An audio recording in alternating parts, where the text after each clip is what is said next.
Dolly Parton spent more than 6 decades in the spotlight. Millions knew her voice, millions knew her songs, millions knew her smile.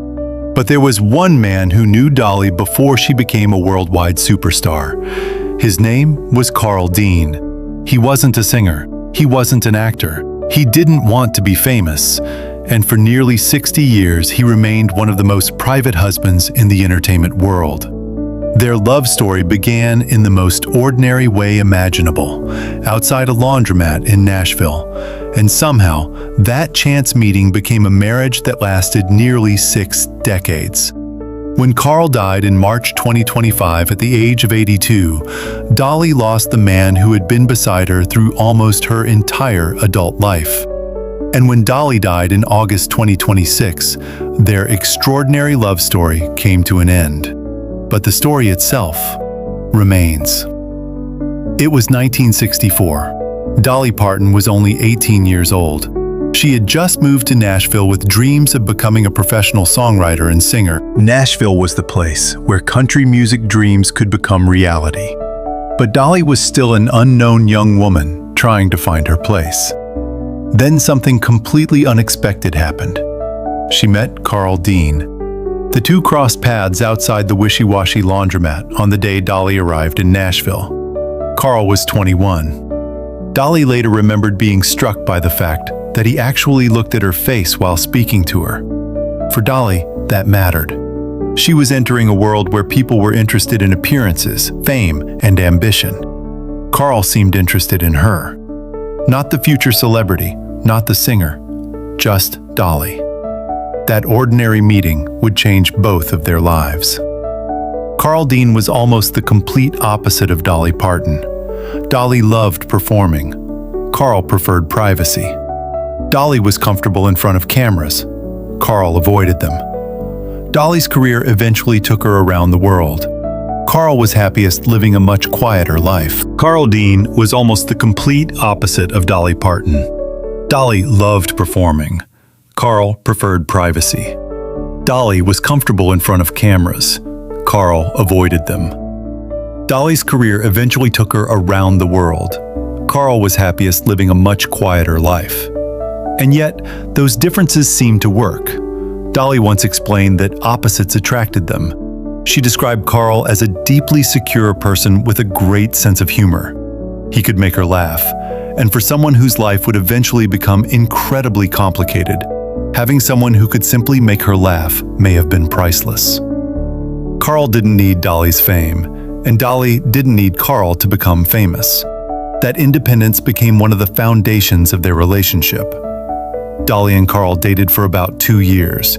Then, on May 30th, 1966, they got married in Ringgold, Georgia. The wedding was deliberately small. Only a few people attended, including Dolly's mother, A.V. Lee Parton, and the preacher and his wife. There were no enormous celebrity crowds, no magazine spectacle, no Hollywood production. Just 2 young people making a commitment. Dolly was only 20. Carl was 23. Neither of them could have known what the next 60 years would bring. Dolly would become one of the biggest entertainers in the world. She would record legendary songs. She would act in Hollywood movies. She would build Dollywood. She would become one of America's most recognizable philanthropists.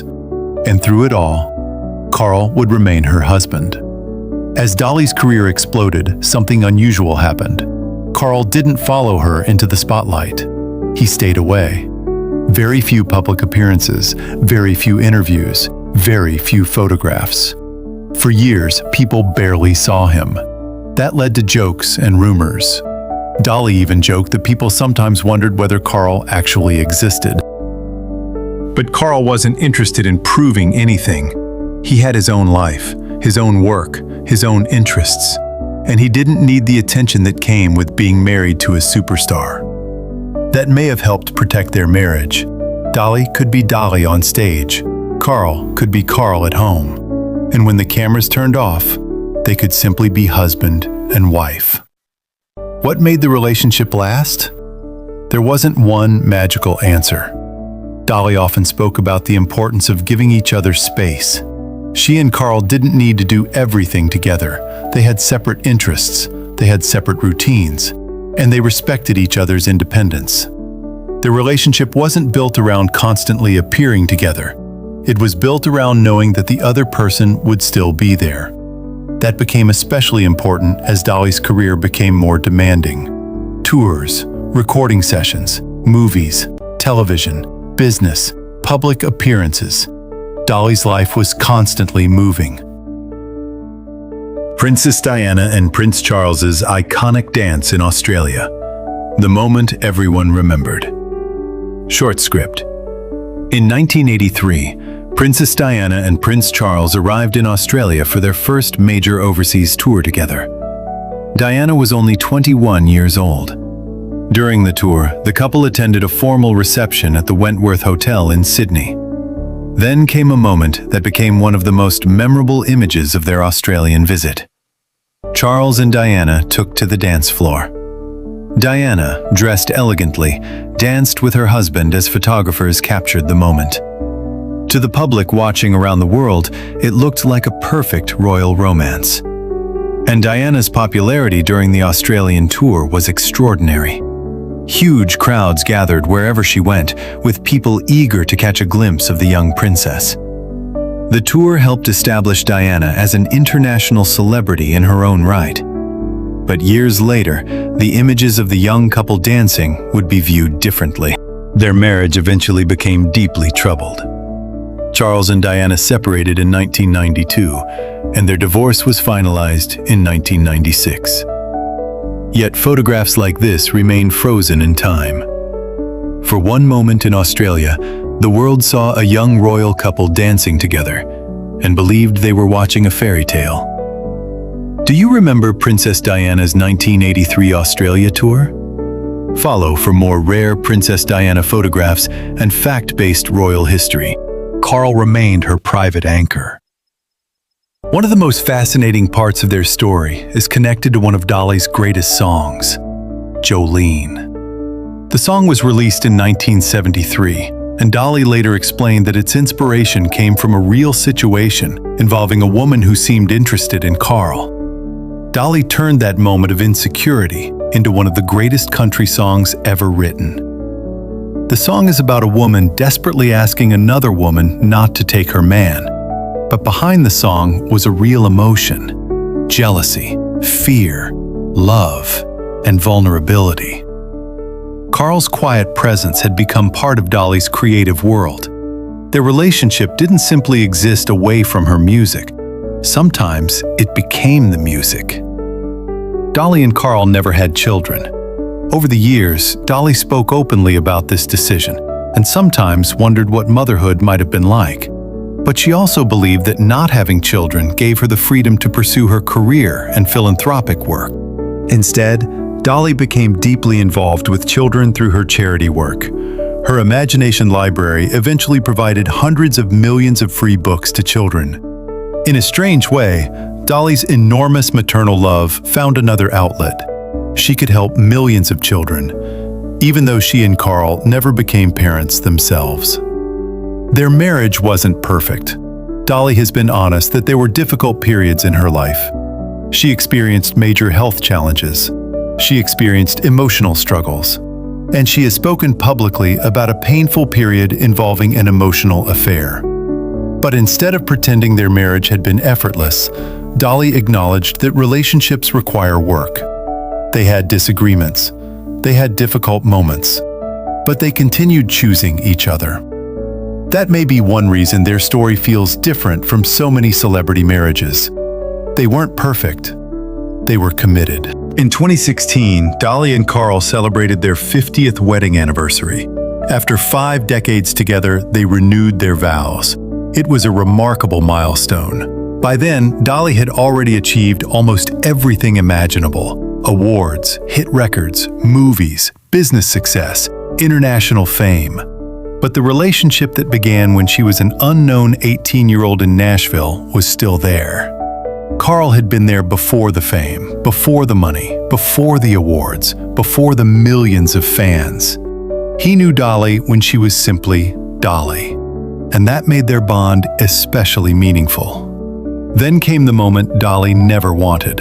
On March 3, 2025, Carl Dean died in Nashville. He was 82. After nearly 6 decades of marriage, Dolly was suddenly alone. The family announced that Carl would be laid to rest in a private ceremony for immediate family. No cause of death was publicly announced. Dolly released a short but deeply emotional statement. She said that she and Carl had spent many wonderful years together, and that words could not do justice to the love they had shared for more than 60 years. Those words revealed something important. Dolly didn't need a long speech. She didn't need to explain their entire marriage. One sentence said almost everything. They had loved each other for more than 60 years.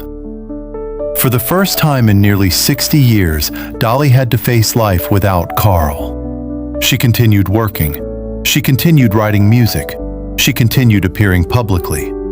But grief followed her. She later described losing Carl as a major adjustment. There were holidays, anniversaries, ordinary moments, times when she simply wished she could talk to him. That's something people sometimes forget about famous people. They grieve too. The difference is that millions of people are watching. Dolly had to mourn a private loss while living a very public life. One of the ways Dolly processed her grief was through music. She released "If You Hadn't Been There," a tribute to Carl. The song became another chapter in their story. Dolly had spent her entire career turning real emotions into songs, and now she was doing it again. But this time, the subject wasn't a fictional character. It wasn't a story from someone else. It was the man she had loved for nearly 60 years. Carl was gone, but through Dolly's music, his memory remained. Even after Carl's death, Dolly continued looking forward.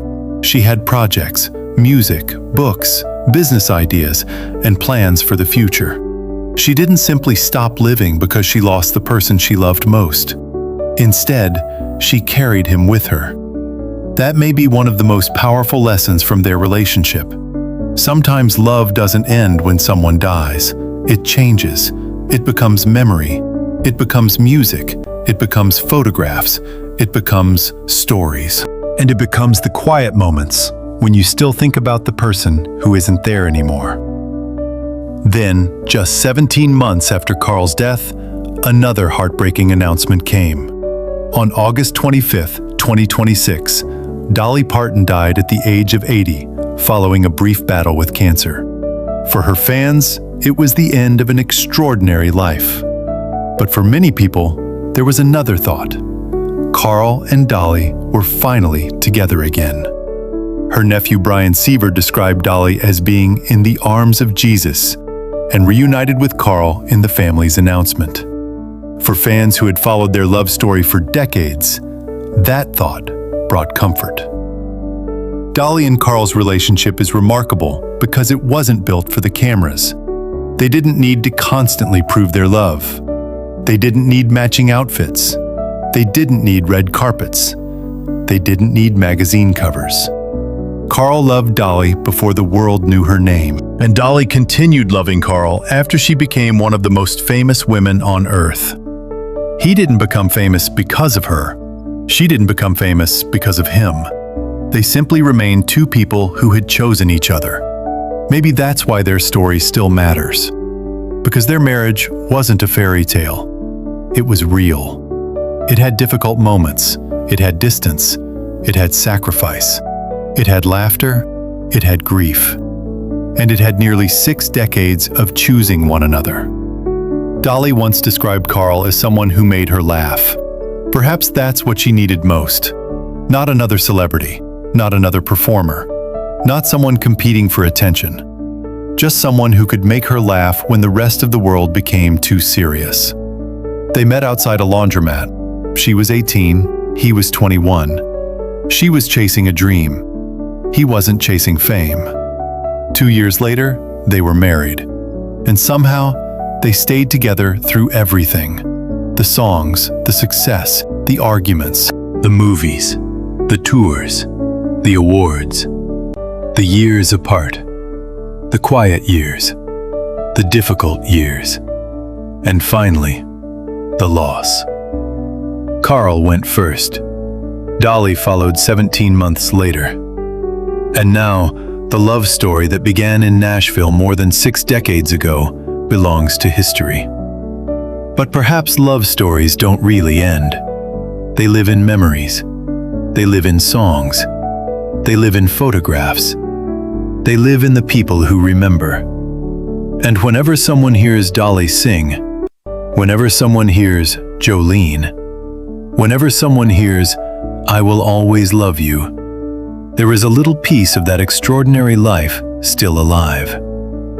Dolly once had almost nothing. Carl never wanted the spotlight. Together, they built something much more valuable than fame. They built a life. A private life. A complicated life. A beautiful life. And after nearly 60 years of marriage, that may have been Dolly Parton's greatest love story of all. Dolly Parton and Carl Dean, 1966 to 2025.